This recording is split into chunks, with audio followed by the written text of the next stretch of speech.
Bienvenue dans un nouvel épisode les amis. Dans cet épisode on a le droit à la partie 2 des piliers de la performance. J'ai reçu énormément de feedback positif concernant la partie 1. On a parlé du développement de la force et de l'hypertrophie. Et pour cette deuxième partie, on va parler de qualités athlétiques qui sont très importantes, qui sont très popularisées mais qui selon moi sont très mal comprises. On va parler de vitesse, on va parler de puissance et on va parler d'explosivité. Des termes qui sont un peu utilisés à tout va, qui parfois sont orchestré avec de bonnes intentions, mais les variables ne sont pas maîtrisées. Et croyez-moi, ça m'a pris énormément de temps à maîtriser tous ces concepts-là, et j'espère qu'à travers cet épisode, je vais réussir à résumer le tout. J'ai pris quelques notes pour essayer de ne rien oublier, mais vous savez que votre gars Kev, c'est du one-shot, j'enregistre le tout ici, et je partage un maximum d'informations. Donc je vous invite à prendre des notes ici pour que vous puissiez implémenter toutes les informations qui vont être données. C'est très important de maîtriser ces concepts-là. Je dirais que ces aspects-là sont les aspects qui sont parmi les plus techniques de ces piliers de la performance, de ces épisodes qu'on va retrouver, d'accord? Ce sont ces qualités qui requièrent un certain niveau d'expertise parce que on pourrait très bien, ou c'est ce que la plupart des préparations physiques selon moi font, transformer ce truc qui est extraordinaire à la base en un truc qui est complètement mal organisé, négligé et on n'en tire pas les bénéfices. Donc je parle ici de plusieurs années d'expérience les amis sur moi-même, je l'ai prouvé sur des dizaines et des dizaines d'athlètes de tout niveau et également sur des enthousiastes fitness. Donc je parle ici encore une fois en connaissance de cause et j'essaie de rassembler toutes les informations qui vont être pertinentes en plus de toutes les études que j'ai pu faire sur le sujet. Donc on va aborder cet épisode de la manière suivante. On va essayer de reprendre les mêmes axes qu'on a utilisés la dernière fois. On va commencer par parler de définition et dans cet épisode on va utiliser différents types de définitions. On va utiliser les définitions à travers la lentille de la physique, mais parfois c'est un peu complexe de visualiser le tout. Et on va essayer de utiliser également des définitions qui sont un peu plus conceptuelles, qui nous permettent de mieux comprendre les termes que l'on va utiliser ici, afin de mieux les orchestrer, les organiser, bien entendu, dans notre programmation. On va parler de pourquoi entraîner sa puissance et son explosivité, que vous soyez un athlète, peu importe votre niveau, que vous soyez tout simplement un enthousiaste fitness, peu importe votre âge également, un concept que, encore une fois, je tiens à clarifier ici, peu importe l'âge qu'on a, ce sont des qualités qu'on aimerait garder. On va parler des mythes qu'il y a, des erreurs que l'on fait lorsque on entraîne justement ces différentes qualités. On va parler bien entendu de programmation. Je vais vous donner tous les détails du général, donc du macro au micro, l'ordre ou le processus de pensée qu'il faut utiliser lorsque l'on va agencer ce travail de vitesse, de puissance et d'explosivité, et bien entendu les exercices, toutes les variables qu'il faut maîtriser. Donc restez jusqu'à la fin de l'épisode, croyez-moi, je vais tout vous balancer. Votre gars Kev ne retient rien du tout. Je vous donne la théorie ici. Si vous voulez connaître la pratique et la théorie encore un peu plus poussée, je vous invite à checker mes différents programmes. Mon programme Hybride Performance qui va être le début d'une série pour vous poser la base. Sinon, pour tous les professionnels du sport et de la santé, bien entendu mon programme Mentorship et toutes les autres formations qui vont suivre. Donc commençons directement les amis. On va commencer par les définitions. On va commencer avec ces définitions un peu à travers cette lentille de la physique. Alors petit aparté ici que j'aime bien faire. Utiliser différentes définitions, c'est ce qui vous permet d'avoir une meilleure perspective de la chose. J'aime utiliser cette métaphore avec mes élèves. C'est un peu comme l'idée d'utiliser ces différents sens pour mieux percevoir ce que l'on est en train d'observer. Lorsqu'on voit quelque chose de loin, dans le noir un peu, c'est un peu tamisé, on voit une forme et on se dit « Ah, cette forme, on dirait que c'est quelqu'un. » D'accord ? C'est ce que nos yeux nous montrent lorsque on ne s'attarde que sur notre vision. Et tout d'un coup, on se rapproche et on touche et on voit que, en fait, non, c'est une matière, ce n'est pas une personne. Donc là, on a rajouté un deuxième sens, le toucher. Et là, on rajoute l'ouïe également en troisième sens et on voit que c'est une matière bien spécifique. Ah non, en fait, c'est un bout de plastique qui était suspendu, c'est pas une personne. Enfin, vous l'aurez compris, on rajoute ces différentes définitions qui nous permettent d'améliorer notre perspective de la chose. Donc, c'est ce qu'on va faire ici. Commençons par la définition de la vitesse. Alors, la vitesse, c'est très simple. On parle de distance sur le temps. Ok, donc, quand vous mesurez le tout en km/h, d'accord, j'ai fait 100 km/h, vous n'allez pas vous parcourir 100 km en 1 heure. Vous pouvez utiliser des km/h, des mètres par seconde. En général, dans le monde de la préparation physique, on va utiliser les mètres par seconde. C'est quelque chose qu'on utilise principalement pour ceux qui font ce qu'on appelle du velocity-based training, donc du travail qui va être orienté par ou l'axe qui va nous permettre d'orienter le tout va être la vitesse et non pas les intensités qu'on va utiliser forcément. Enfin, oui, une variable bien entendu, mais je laisse ça pour un autre épisode éventuellement, ce n'est pas le focus de celui-ci. Parlons maintenant de la puissance. La puissance, qu'est-ce que c'est? Eh bien, c'est tout simplement la force fois la vitesse. Et le tout est mesuré en watts. Les watts sont l'énergie qu'on utilise ici, éventuellement les joules, mais les watts, on s'accorde à dire c'est ce qu'on va utiliser ici. Ok, donc les watts, c'est ce qu'on utilise pour mesurer la puissance. Gardez ça en tête, la force fois la vitesse. vitesse. Et finalement, on a l'explosivité. L'explosivité, eh bien, c'est là que ça devient un peu particulier parce qu'on ne peut pas définir le tout à travers la lentille de la physique. C'est quelque chose qui est un peu plus conceptuel. C'est quelque chose sur lequel on s'est accordé à donner une définition qui va définir une caractéristique propre aux qualités athlétiques qui vont être un peu englobées dans différentes catégories, d'accord? Donc vous allez voir qu'on va chercher à éclaircir ces termes-là, mais déjà comme première définition, eh bien, je dirais que l'explosivité, c'est une caractéristique d'une intention consistant de passer de 0 à 100 le plus rapidement possible. Et vous allez voir que ça va rejoindre d'autres définitions, mais il y a quelques astuces que je vais partager ici pour compléter, pardonnez-moi,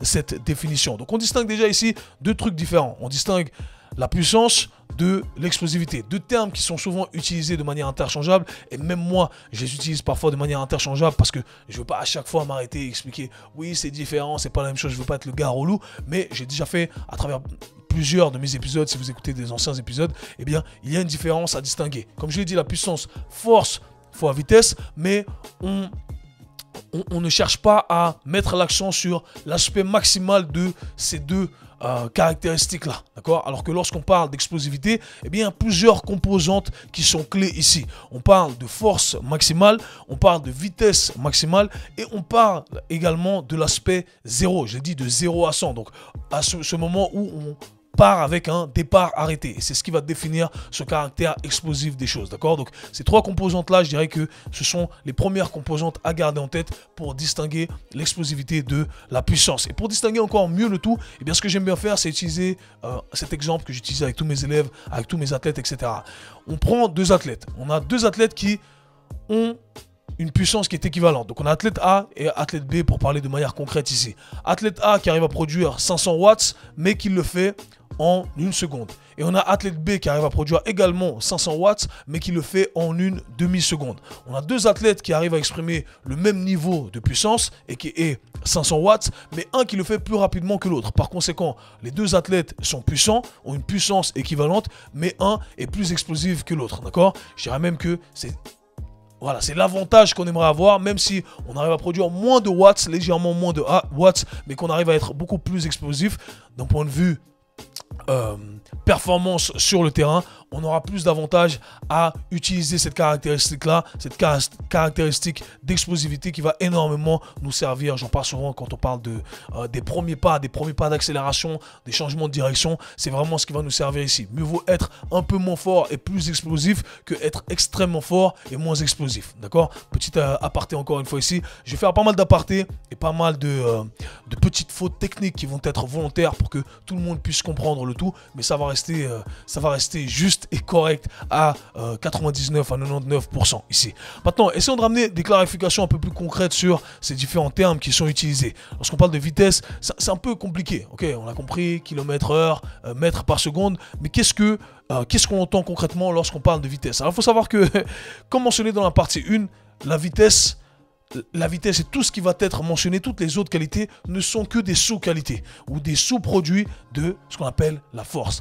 La force, c'est la qualité mère et c'est ce que l'on va utiliser comme filtre pour organiser tous les autres types de force. Au final, ce sont des sous-types de force. C'est comme ça qu'on catégorise le tout. Okay, c'est comme ça que l'on va sous-catégoriser le tout. Et la vitesse, eh bien, c'est justement une de ces sous-catégories de force, mais avec des caractéristiques bien particulières.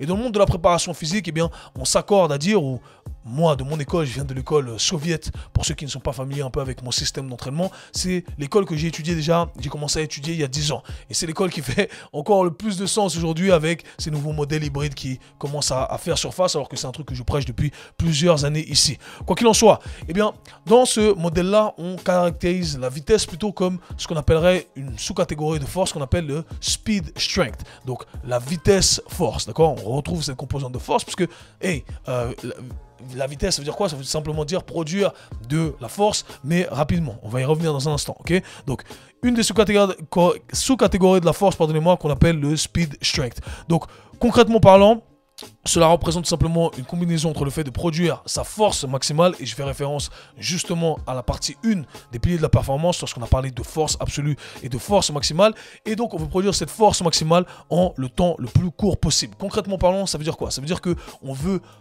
apprendre à son système nerveux ou enseigner à son système nerveux à recruter les plus grosses unités motrices. Petite parenthèse ici, unité motrice, on parle ici d'un neurone moteur qui est connecté à des fibres musculaires. Et on a différents types d'unités motrices comme différents types de fibres musculaires. On a parlé des fibres musculaires rapides, des fibres musculaires lentes, on a parlé de ce qu'il y a entre les deux. Et donc, les grosses unités motrices, on parle ici de gros neurones moteurs qui sont attachés directement aux fibres musculaires rapides, d'accord? Parce que ce sont ces fibres musculaires rapides qui nous permettent de décharger les plus grandes magnitudes d'énergie aux vitesses les plus rapides, d'accord? Donc on veut en gros entraîner déjà le fait d'avoir accès à ces fibres musculaires là à travers notre entraînement de force max. On veut développer cette force max et ensuite on veut améliorer également notre temps de codage, donc le temps auquel ça prend pour activer tout ça, d'accord? C'est ça, d'accord? L'aspect vitesse, c'est ça, c'est à quel point le système nerveux va être efficace à recruter ces grosses unités motrices, à recruter ces grosses fibres musculaires. C'est ce qu'on cherche à améliorer lorsque l'on fait du travail de vitesse, ce qui va résulter en un mouvement externe rapide et qui est sprinté et qui est sauté de manière répétée, peu importe ce que ça va être, et qui est taper quelqu'un, taper dans un sac, d'accord? Tout ça, on parle de processus qui se passent à l'interne et qui vont avoir une résultante, bien entendu, à l'externe lorsque l'on l'exprime à travers un mouvement. Mais notre concept à nous, ce qu'il faut garder en tête, c'est qu'on veut entraîner cette capacité à l'interne qui est une capacité avant tout qui est globale. On cherche à créer ces adaptations au niveau de notre système nerveux et on doit le faire en travaillant sur ces deux piliers ici. Le fait de développer sa force max, j'en reviens à l'importance de travailler sur sa force max ici, et on va revenir dessus lorsque on parle des différents mythes, et bien entendu le fait de le faire avec ce caractère explosif, d'accord? Très important de garder ça en tête. Donc on comprend ici que la force max, les amis, ce n'est pas à négliger, peu importe qui vous êtes, d'accord?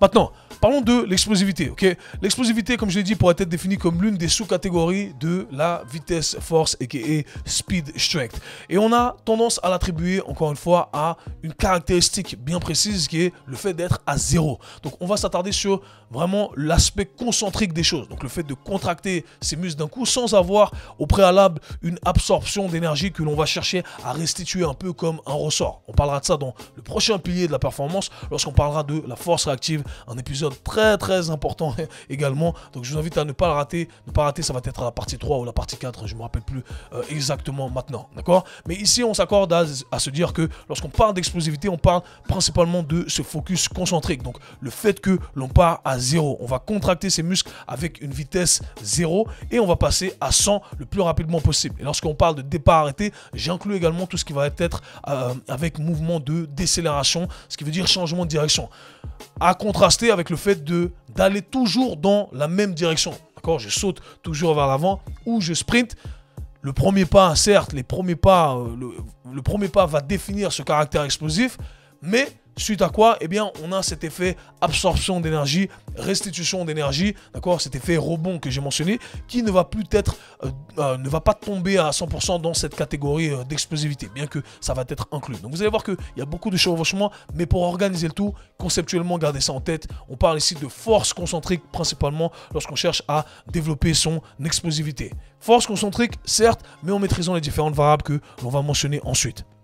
Maintenant, la prochaine question qui se pose, c'est pourquoi entraîner sa vitesse, son explos et sa puissance? Alors, on pose cette question principalement pour la population générale. Comme je l'ai dit dans l'épisode numéro 1, on a un déclin de nos capacités physiques de manière générale. On a nos tissus qui vont se dégrader à cause de l'entropie, on va perdre de la force et on va perdre de la puissance. Comme je l'ai dit, on s'accorde à dire qu'on va perdre 1 à 2% de force par année. Je dirais que la puissance même, ça serait beaucoup plus rapide, mais je n'ai pas de chiffres ici pour concrétiser ce que je viens de dire ici. Quoi qu'il en soit, c'est quelque chose que l'on perd et tout le monde en bénéficierait un peu plus. Il faut savoir que notre corps va réagir différemment en fonction de la vitesse à laquelle on va exposer ce dernier. C'est pourquoi parfois des gens peuvent entraîner leurs muscles à être forts, leurs tissus à être forts, à lever des charges, etc.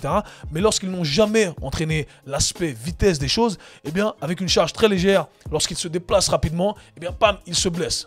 C'est un truc très commun. J'ai connu des gens qui travaillaient sur même leur colonne vertébrale, qui faisaient des trucs bien, mais lorsqu'ils se baissent rapidement pour attraper un truc au sol, ils se font mal au dos, ok? Parce qu'on place des demandes légèrement différente. L'aspect vitesse va être reçu différemment par notre corps. Et si on ne l'a pas préparé, eh bien, c'est quelque chose que on aimerait faire. On parlera de cet aspect-là lorsqu'on parlera on parlera de mobilité, de travail articulaire spécifique lors d'un des prochains épisodes des piliers de la performance. Donc les amis, vous allez être chargés ici parce que je vais vous passer tous les secrets, d'accord? Donc bien entendu, c'est quelque chose que l'on aimerait entraîner. Je dirais même que pour la population générale, eh bien, c'est l'équivalent d'avoir accès à la fontaine de jouvence. C'est ce qui va vous rajeunir, les amis. Donc travaillez sur ces caractéristiques-là, c'est vraiment ce qui va vous rajeunir. C'est ce qui va vous permettre de vous sentir bien de votre corps, d'être prêt à faire n'importe quelle activité. La base, on a parlé de construire le châssis, donner l'infrastructure à travers l'hypertrophie, travailler sur sa force max, le prérequis pour travailler sur ces qualités-là. Mais là, on arrive à le faire avec cet élément rapidité. Et ça, ce n'est pas à négliger d'un point de vue santé de manière générale, d'un point de vue bien-être et d'un point de vue longévité. Pour les athlètes, j'en parle même pas. Donc comme je l'ai dit, on veut maximiser le fait de savoir utiliser la force qu'on a mis à disposition.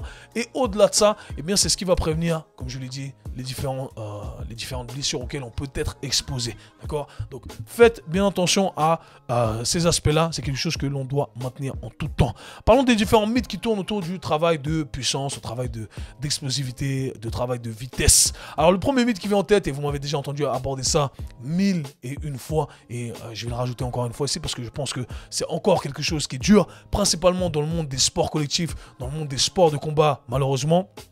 On fait beaucoup d'erreurs là-dessus. Mais on pense que faire de la musculation va nous rendre lents et moins explosifs. Et tout ça, c'est dû à un mauvais lien associatif, encore une fois. On a associé la musculation avec le bodybuilding. Le bodybuilding étant un sport à part entière, avec ses propres règles et avec un objectif bien précis. Et le dernier objectif du bodybuilding, c'est d'être un athlète explosif, rapide, puissant, etc. On s'en fout. Le but est purement esthétique. Donc on va maîtriser les différentes variables qui vont nous permettre d'atteindre cet objectif. Et c'est important, j'insiste sur le fait de maîtriser les différentes variables. Parce que ce n'est pas tant les exercices qui changent. Et ça, c'est un truc que je me tue à dire. D'où le fait que je critique tant cet aspect trop spécifique, ultra spécifique au sport lors de notre préparation physique. Ce ne sont jamais les exercices. On ne réinvente pas la roue. Les exercices sont là. Ce qui va vraiment changer dans nos programmations, eh bien, c'est comment on va agencer le tout et comment on va respecter les différentes variables qui vont nous permettre d'imposer l'adaptation que l'on cherche à imposer à notre corps. Et c'est ça qui fait la différence. Donc, on peut utiliser des exercices ou les mêmes exercices que des bodybuilders vont utiliser, mais en maîtrisant les différentes variables, eh bien, on va créer des adaptations qui sont différentes. Et bien entendu, on va devenir plus explosif, plus rapide, plus puissant. Encore une fois, vous l'aurez compris, des termes qui se chevauchent, mais qui sont légèrement différents et qui sont complémentaires, je dirais, quelque part. D'accord? Donc, bien entendu, mauvais lien associatif ici, ce qui fait que beaucoup d'athlètes de haut niveau et de préparateurs physiques empêchent leurs athlètes de se développer de ce point de vue-là. Parce que on parle d'adaptation ici qui vont avoir un transfert, peu importe le sport que vous faites. Et c'est ce qu'il faut garder en tête. Si vous développez ces qualités globales, eh bien votre corps aura la capacité de filtrer ces qualités dans l'activité que vous êtes en train de faire. Et c'est comme ça que le corps fonctionne. Le corps n'est pas bête. Il ne dit pas « Ah, mais tu vois là, j'ai appris, mon système nerveux a appris à décharger une plus grande quantité de force, mais je le fais que quand je fais des squats. » Non, il va y avoir un transfert également à un certain degré dans peu importe le mouvement que vous allez faire, d'accord? Maintenant, deuxième mythe qui, du coup, je l'ai abordé rapidement, qui fait surface à chaque fois, c'est qu'il faut répliquer le sport de l'athlète pour développer son explosivité et sa puissance, d'accord? Et ça, c'est une erreur que j'ai beaucoup rencontrée dans la préparation de sports de combat. On cherche à se dire, hey, l'athlète il doit être puissant sur 3 minutes, 5 minutes, parce que les rounds durent 3 minutes ou 5 minutes, et bien on va faire du travail d'explosivité pendant 3 minutes et 5 minutes. Et malheureusement, c'est erroné, ou du moins d'un point de vue de développement, ça va être erroné. Parce que on ne maîtrise pas encore toutes les variables qu'il faut maîtriser. Comptez sur moi pour aborder le tout en fin d'épisode. Donc restez connectés, les amis, d'accord? Il faut savoir distinguer, bien entendu, les différentes choses que l'on cherche à développer. Et je vais vous donner une clé ici qui est très importante de manière générale en préparation physique, que j'enseigne à tous les participants de mon programme Mentorship. Notre but à nous, c'est d'enlever tout le bruit pour écouter la musique. On veut enlever tous les différents systèmes pour en développer que un. C'est notre taf en préparation physique. Lorsque vous faites une activité, eh bien votre corps va utiliser tous les systèmes qu'il a à disposition pour arriver à sa finalité. Et il va y avoir une dominance d'un système, ensuite l'autre, un système, puis l'autre, en fonction de ce qui est le plus approprié. Votre corps, c'est ce qu'il y a de plus approprié. Parce qu'on vit, quand on fait une activité, eh bien, c'est chaotique. C'est chaotique par définition, dans le sens où on ne sait pas vraiment ce qui va arriver. On ne sait pas ce qui va être rocké. On ne sait pas si je vais devoir courir pendant 20 mètres, 10 mètres. Est-ce que je vais avoir la balle? Je ne vais pas avoir la balle. Est-ce que le gars va me cogner ou c'est moi qui vais le cogner? Est-ce que le gars, en fait, je dois changer mon game plan et fuir et bouger plus que ce que j'avais prévu? On ne sait pas, d'accord? Donc nous, notre but en préparation physique, c'est de ne pas chercher à recréer un environnement chaotique où on ne sait pas sur quel système on est en train de placer une dominance. On cherche à isoler un système en particulier et on cherche à développer ce système en particulier, à développer une qualité en particulier. Donc, attardez-vous sur ça. Écoutez la musique, les amis. Débarrassez-vous du bruit. Croyez-moi, ça fera sens dans un instant. Maintenant, les adaptations que l'on va pouvoir créer avec ce genre d'entraînement, vitesse, explosivité et puissance, eh bien, on va avoir des qualités qui vont être nerveuses de manière générale, d'accord? Et j'insiste sur le général ou le global. Encore une fois, on va apprendre à améliorer ce que j'appelle votre amplificateur. Donc, vous pensez à ça que de la manière suivante. Vous vous entraînez et vous devenez plus fort. Partie 1, des piliers de la performance. Partie 2, je deviens plus explosif, je deviens plus puissant également. Et je travaille également sur ce facteur vitesse, d'accord? Avec des vitesses maximales. On va aborder ça également dans un instant. Je fais des petits previews parce que je ne peux pas tout balancer d'un coup. Et donc, pourquoi je dis ça? Je me suis un peu perdu ici. Oui, on va avoir une adaptation qui va être globale. Encore une fois, globale, c'est comme si vous mettiez un nouvel amplificateur. Et par conséquent, quand vous jouez de la musique, eh bien, le son sort encore plus fort parce que vous avez amplifié le tout. Et c'est ce que vous faites quand vous faites ce genre d'entraînement de performance, à condition qu'il soit bien organisé. Eh bien, vous améliorez votre amplificateur ou vous placez un amplificateur qui va être un peu plus puissant, ce qui va résulter en une musique globale qui va être beaucoup plus puissante. On aura des adaptations, bien entendu, qui vont être localisées au niveau de vos muscles, donc les muscles sur lesquels on va mettre plus d'accent, bien entendu, eh bien, on va être plus performant de ce point de vue-là. Après, on va avoir des adaptations également au niveau de nos tissus conjonctifs.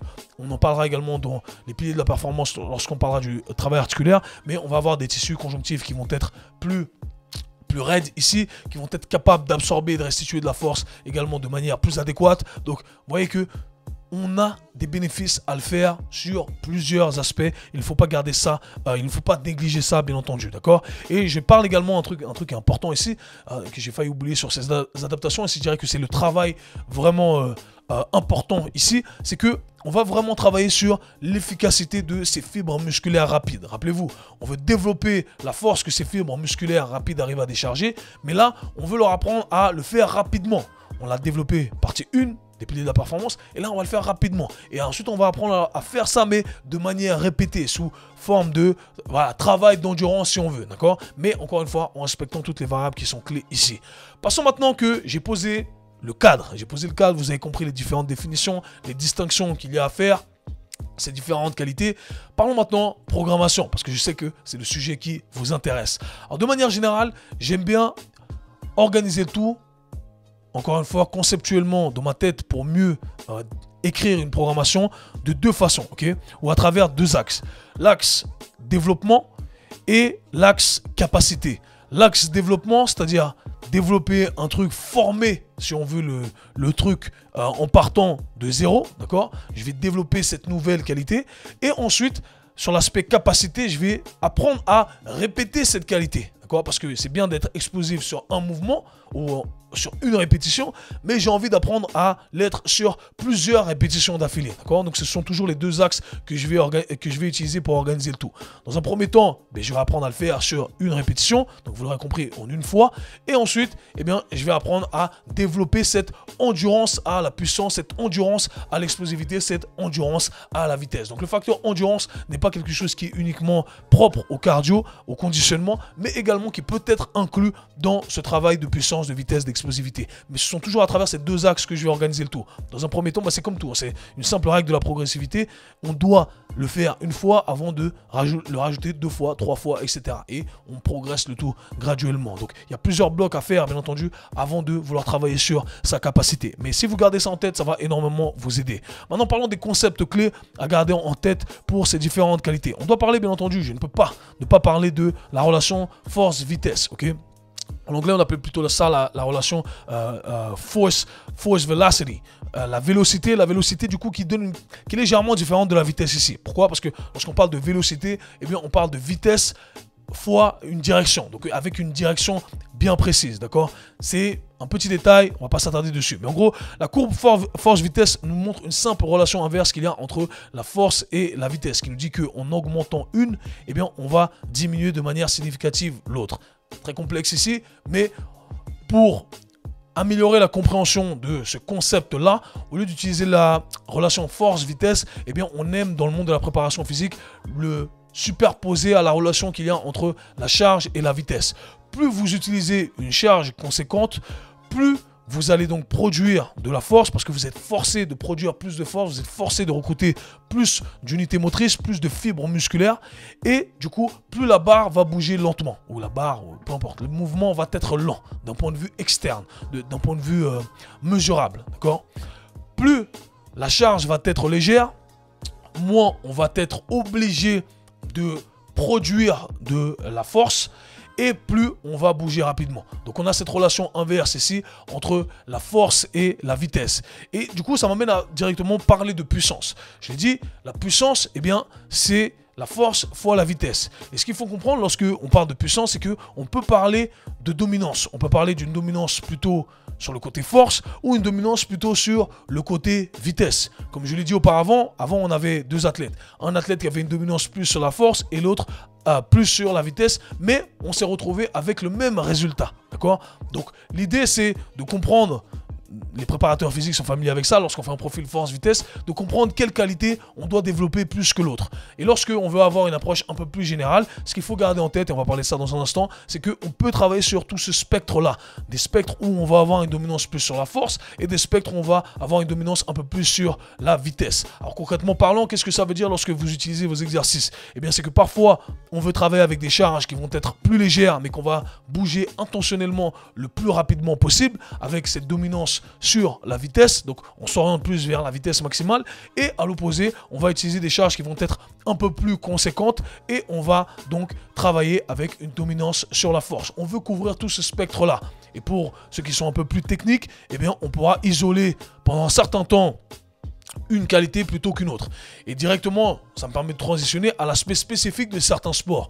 Certains sports auront davantage une dominance de par les caractéristiques du sport. Donc là, ça devient intéressant de contrebalancer le tout et en salle de préparation physique, de travailler sur l'aspect opposé, sur le spectre opposé, ce qui va améliorer le tout. Croyez-moi, je parle ici d'expérience et je parle de sens commun, d'accord? On reviendra sur cet aspect puissance dans un instant.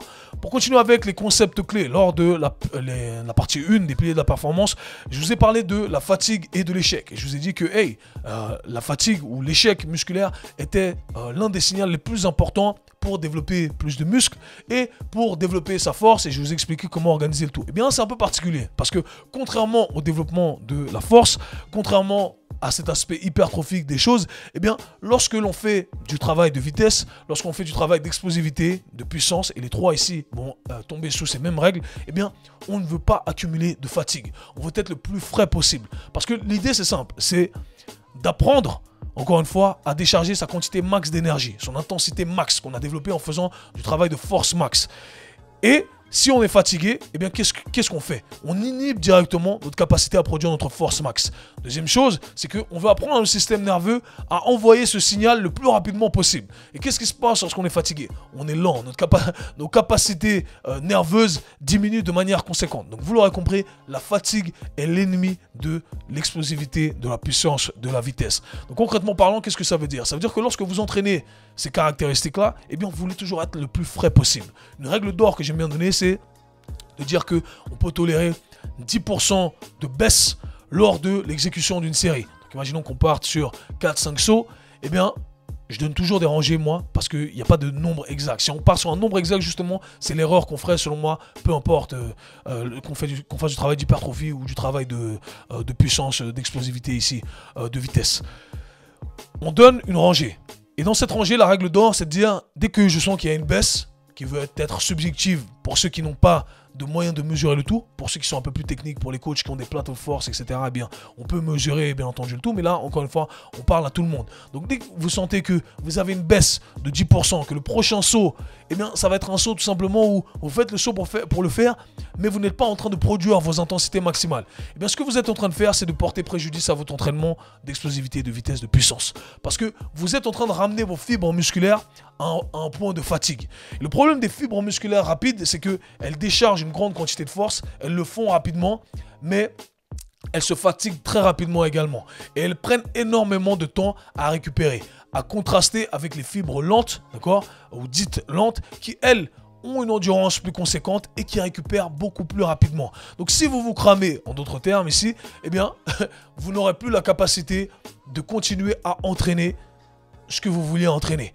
Voilà pourquoi il ne faut absolument pas vous cramer, c'est une règle d'or. Donc un peu comme en muscu on garderait des reps en réserve, eh bien c'est pareil ici. C'est très important, c'est un élément clé lorsque vous travaillez sur ça. Gardez des reps en réserve. Je préfère qu'on parte sur 3 sauts en se disant j'aurais pu en faire 5 plutôt que d'en faire 5. Et le dernier ou les 2 derniers ce sont les trucs qui m'ont cramé et au final j'ai fait la rep pour faire la rep. Du coup les prochaines séries, eh bien, je suis plus en train de travailler sur mon 90 à 100%. Donc, un élément clé ici, on veut rester le plus loin possible de l'échec musculaire. Le but, ce n'est pas de développer plus, mais d'apprendre à décharger ce que l'on a développé par le passé le plus rapidement possible. Et pour ce faire, la fatigue doit être éliminée. Ça, vraiment, c'est une règle d'or. On a parlé de la loi de Sherrington, donc la loi de l'irradiation, le fait d'irradier son corps de tension pour l'effort max, pour le développement de sa force max. Et bien c'est pareil ici. Lorsque vous voulez travailler sur votre explosivité, c'est ce que vous voulez faire. Vous voulez gainer un maximum, inspirer, un peu comme si on allait faire un lift avec la charge la plus lourde à laquelle vous pouvez penser. Et bien c'est pareil ici. Vous voulez y mettre cette intention de décharger un max d'énergie et recruter un maximum d'unités motrices à travers tout votre corps, donc à recruter un maximum de muscles. Pensez à être le plus gainé, peu importe ce que vous faites, que ce soit un saut, que ce soit une lancée de balle, vous voulez utiliser votre corps en entier. Toujours pensez corps en entier, bien que l'on cherche à biaiser le signal sur une partie de votre corps. La respiration, bien entendu, ça fait partie du tout. Et bien entendu, je me dois de finir ces concepts clés avec la partie ici, force absolue, force max. Donc chasser cette force absolue, c'est le prérequis pour être plus explosif, pour être plus rapide, etc. D'accord? Donc gardez ça en tête, très important. Je reviens maintenant aux variables à manipuler. Alors il y a 3 variables ici, j'ai 4 variables qui sont très importantes lorsqu'on parle de ces différentes qualités athlétiques. La première variable, j'en reviens à ce que je viens de dire, est l'intention. Alors quand on fait de l'effort max, lorsqu'on travaille sur sa force max, on n'a pas le choix lorsqu'on met vraiment des poids conséquents d'y mettre la bonne intention. On est obligé d'essayer de lever la barre parce que sinon la barre va nous écraser. Mais là, quand on fait des trucs au poids du corps par exemple, ou lorsque vous courez dehors, peu importe, eh bien, il n'y a rien qui vous force vraiment. Et votre corps, il est paresseux. Il est obligé de se sentir forcé pour pouvoir recruter un maximum d'unités motrices et par conséquent décharger la plus grande magnitude d'énergie et ceci en le temps le plus court possible. Donc vous voulez toujours mettre cette intention de fournir votre maximum. L'intention, c'est ce qui va dicter votre caractère rapide des choses et votre caractère explosif et puissant des choses. Donc l'intention, c'est la variable clé ici, ok, qui va être liée ici au côté effort. Donc on a parlé de l'effort également et c'est un peu complexe ici parce que on a l'effort subjectif qui va être mis en avant, mais on n'a pas l'effort physique dans le sens où on est éclaté au sol lorsque on fait de l'entraînement d'explosivité, de puissance. Lorsqu'on fait ce genre d'entraînement, et c'est l'erreur qu'on fait, on est frais. On est censé être frais. On est censé se sentir même boosté. D'accord? On ne devrait pas se sentir genre éclaté au sol, ou je suis mort, ou je suis essoufflé, etc. Vous allez être essoufflé après 1-2 reps parce que quand vous déchargez justement cette quantité de force maximale pour produire l'effort que vous allez faire, l'exercice que vous allez faire, le mouvement que vous allez faire, eh bien vous utilisez entre autres de l'oxygène, ok? Vous utilisez de l'oxygène, donc ensuite il faut récupérer, on a cette dette d'oxygène, donc on est censé récupérer. Mais à contraster avec le fait d'être essoufflé parce que c'est mon système cardiovasculaire qui devient le facteur limitant. Et c'est l'erreur qu'on fait, et j'en veux à chaque fois au sport de combat parce qu'on transforme le côté puissance en du conditionnement. Ce n'est pas du conditionnement, il faut vraiment distinguer les deux. Dans le foot c'est pareil, dans le basket c'est pareil, d'accord? En apparence, ça a l'air d'être de la puissance parce qu'on saute, mais vous pouvez très bien sauter sans être à votre 90-100% et du coup par définition on travaille plus sur cette qualité de vitesse, cette qualité de force cette qualité de puissance et cette qualité d'explosivité. Rappelez-vous, la composante clé de base, c'est la force max. Je suis en train de produire ma force max. D'accord? Mais le plus rapidement possible. Mais l'élément clé, c'est la force max. Si je suis fatigué, si le conditionnement devient le facteur limitant, je suis plus en train de travailler sur ma force max. Donc très important ici. Maintenant, la troisième variable à maîtriser ici va être l'intensité. D'accord? L'intensité qui va dicter la dominance que l'on va placer sur ce que l'on cherche à entraîner. Est-ce qu'on a une dominance plutôt force? Est-ce qu'on a une dominance plutôt vitesse? Je l'ai dit auparavant, poids léger, poids lourd. On va se placer sur différentes zones de ce spectre-là, de cette courbe force-vitesse. Donc l'intensité doit être maîtrisée et bien organisée. Et je vais vous donner quelques astuces dans un instant.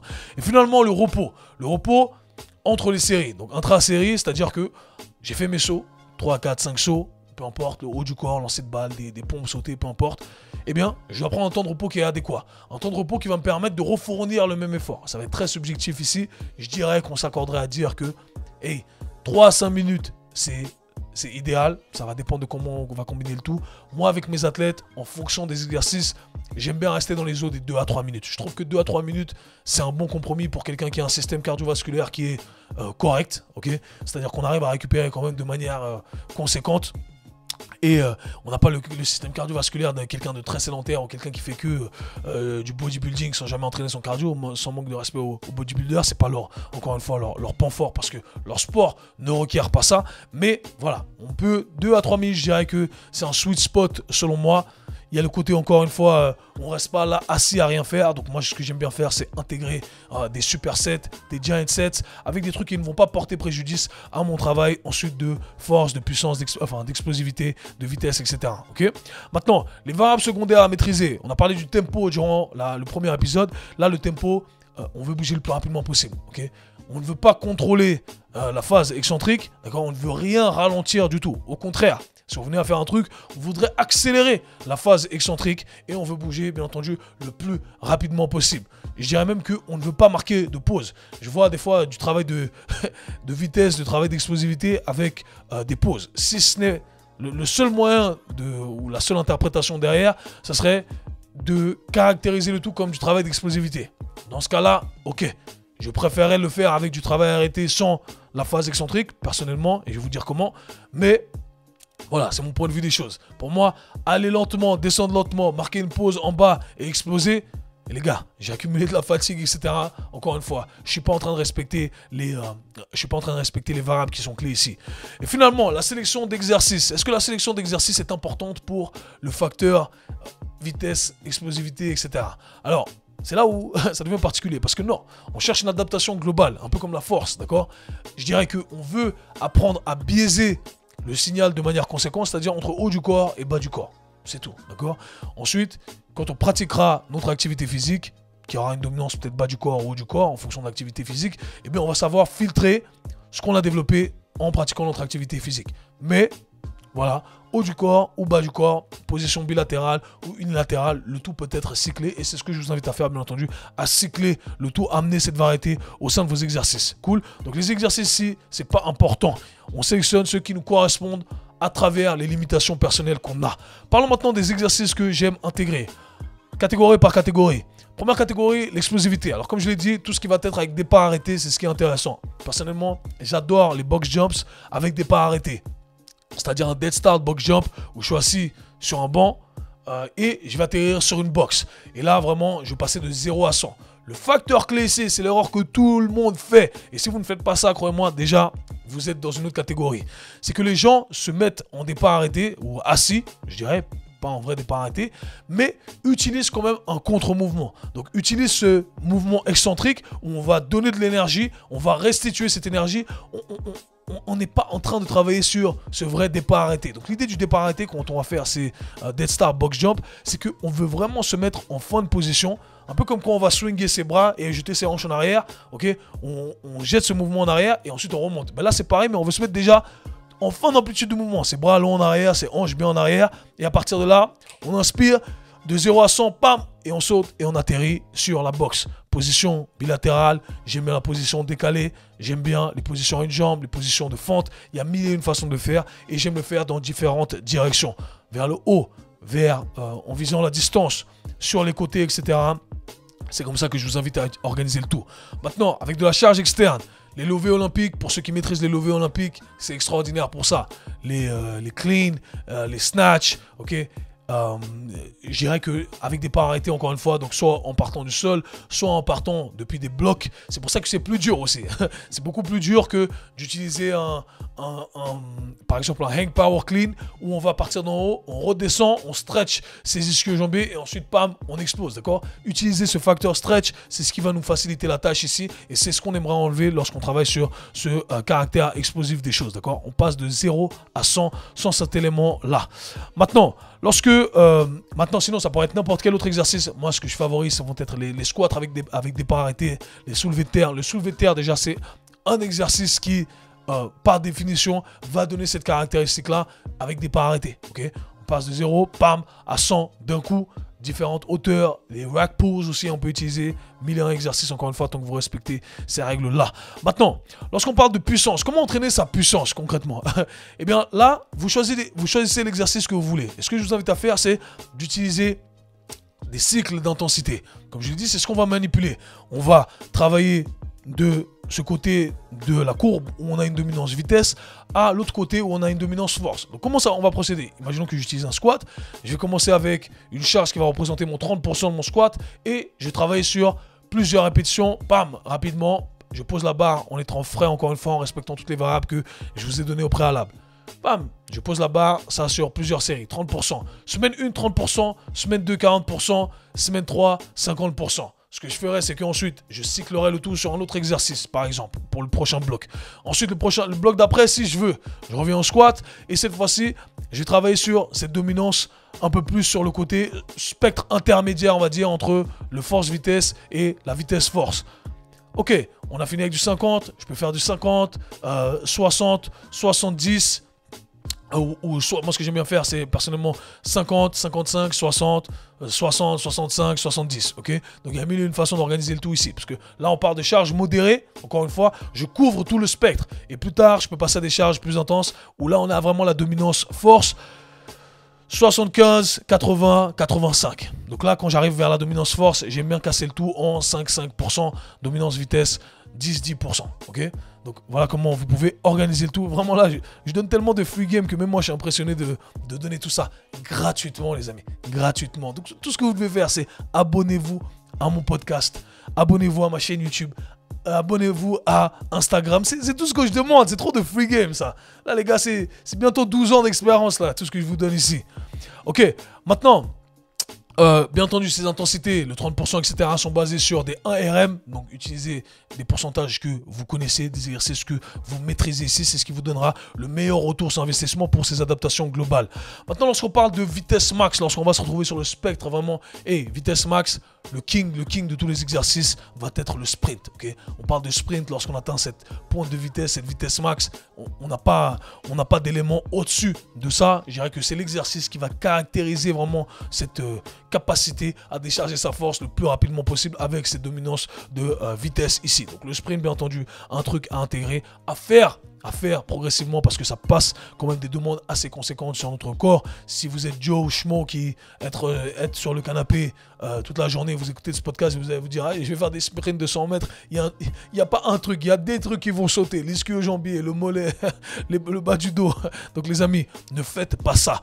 Maintenant, la prochaine question qui se pose avant de conclure cet épisode, c'est est-ce que je peux combiner le travail de puissance, le travail d'explosivité, le travail de vitesse avec de la force max? Et la réponse, c'est oui. Mais on doit faire ce premier travail avec volume minimal au sein d'un entraînement, d'accord? Le travail d'explosivité, le travail de vitesse, et avec les bonnes intentions, et en respectant encore l'aspect loin de la fatigue, loin de l'échec musculaire.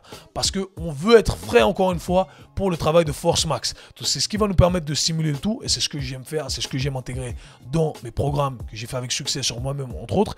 Et ensuite je suis frais, au contraire ça va même me booster pour mon travail de force max. Et je vais être encore plus frais lors de mon travail de force max. Donc vous voyez que c'est extrêmement bénéfique de combiner les deux. Vous n'êtes pas obligé, et je vous invite à ne pas le faire, bien entendu, parce que je suis contre cette programmation linéaire, à moins que vous soyez vraiment un débutant, de faire hey, un bloc où je fais que de la puissance. Tu as besoin de combien d'exercices de puissance? Les gars, quand vous êtes fatigué, c'est plus de la puissance. Donc quand vous faites exercice A, exercice B, exercice C, exercice D, que de la puissance, c'est pas de la puissance. Tu fais des reps pour faire des reps. Donc, travail de puissance, c'est minimal et qualitatif. Et à partir de là, on va voir de belles adaptations. Pour conclure, gardons les règles d'or ici de ce travail-là de vitesse, d'explosivité et de puissance. Règle numéro d'or, numéro 1, que je me tue à répéter, ne pas travailler sous fatigue. La fatigue est l'ennemi de la performance. Règle numéro 2, garder chaque mouvement le plus qualitatif possible. On doit garder ça en tête. Chaque mouvement doit être exécuté avec intention maximale et avec une technique qui est irréprochable ici. C'est ce qui montre qu'on est frais. On doit toujours être frais. Si le mouvement commence à se décomposer, c'est que je suis plus frais. La fatigue s'est installée. Par conséquent, ma capacité à décharger de la force max a diminué. Et là, je suis plus en train de bénéficier du travail que je suis en train de faire, d'accord? Ensuite, j'ai parlé du fait de progresser les choses en termes de développement de capacité, d'accord? Donc, rajouter des composantes à un mouvement petit à petit au fur et à mesure des blocs. Je pars sur un saut, ensuite, je pourrais partir sur un double saut, aligné. Je pense à un broad jump ici, un saut sur la distance, une fois. J'apprends déjà à le faire une fois, à décharger cette capacité à produire un max d'énergie le plus rapidement possible. Cool. Ensuite, je le fais 2 fois. Ensuite, je le fais 3 fois.